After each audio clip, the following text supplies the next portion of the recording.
The Salmon Twins. Long ago, on the shores of the Pacific Northwest, a family gathered to wait for the arrival of a new clan member. When the voice of a new baby filled the smoky house, the people cheered. A new child was important. Greater joy overcame the village when the voice of a second baby joined the song of the first. The birth of twins was special and rare and meant they could have salmon as their crest. "Children of the salmon," the people cheered. "This is an occasion to celebrate," Father cried. The new boy and girl were a blessing in the village. The whole community gathered to welcome the Salmon Twins and thank the heavens for their good fortune.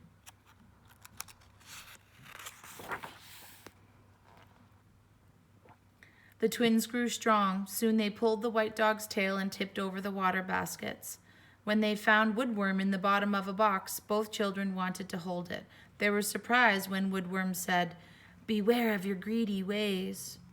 As the days grew long, the food supply shrank. The dried fish in the storage box was hard to reach. Only Mink, with its crafty ways, was full. With less food to share, the twins struggled and argued. Mother told the children this is not the way of the people, but the twins did not listen. Auntie told the children, "Stop your greedy ways and take the last fish to grandmother." But the twins did not listen. They pulled the fish apart and ate it up. Thunderbird watched, and he was not pleased. Clapping his great wings, he changed the greedy children into a two-headed sea serpent and dropped it into the ocean. It was a hard time for the people. They missed the twins and the salmon were late coming up the river. Everyone understood there were lessons the children had to learn. The people also knew the twins were strong enough to find their way home. They hoped the salmon would find their way as well. Still, grandmother often waited with Loon on the beach, looking for the children. The twins fought and struggled with each other and got nowhere. Sea Otter laughed at their folly and said, "You must learn to get along." Right away, the twins understood. They shared the body of the serpent. Homesick, the serpent wished that greed had not brought it to this lonely place. It could not decide what to do. Finally, it decided to just go get something to eat.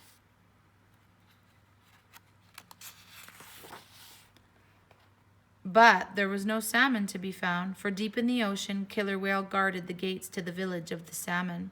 He was preventing the salmon from going up the river to feed the people. Killer Whale wanted the salmon all for himself. Seeing greedy Killer Whale, Dogfish asked Kingfisher to get help. With his loud chatter, Kingfisher alerted everyone that the salmon were trapped, but no one dared confront Killer Whale.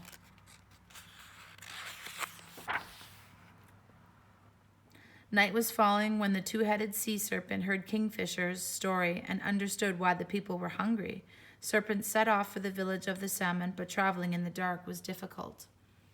Swimming up to Gray Whale, the two heads of the serpent cried out almost in unison, "Whale, whale, please help us bring the salmon home. Our family is hungry." Gray Whale closed his eyes so he would not see the eyes of the serpent. He knew the eyes of a two-headed sea serpent might have mystical powers.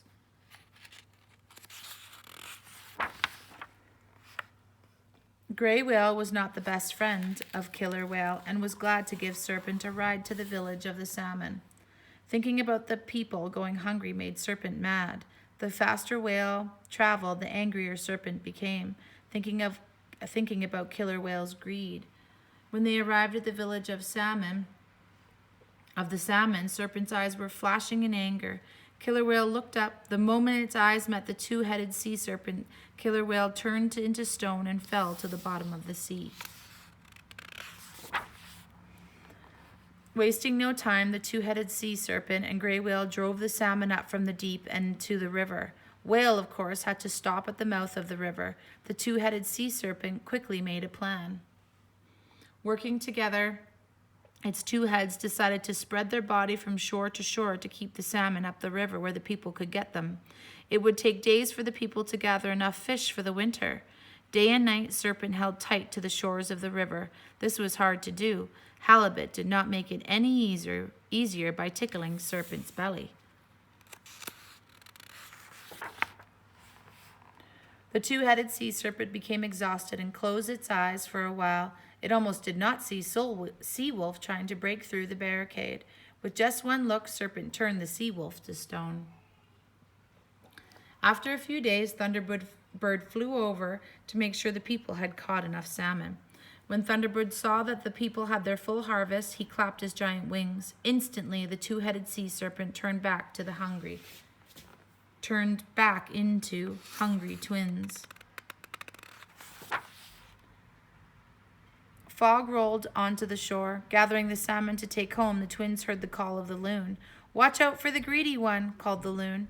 In the mist, they saw a big black rock move. It was Sea Lion trying to grab their basket of fish. Already very fat and full of salmon, Sea Lion could hardly move. As the twins shared the weight of the heavy basket, they easily outran him. Loon guided the children down the beach and back home. Grandmother was still there waiting. With joy in their hearts, the twins gave her the basket of fish. As the people worked, smoking their harvest, they marveled at their good fortune. Having such helpful twins was indeed a blessing.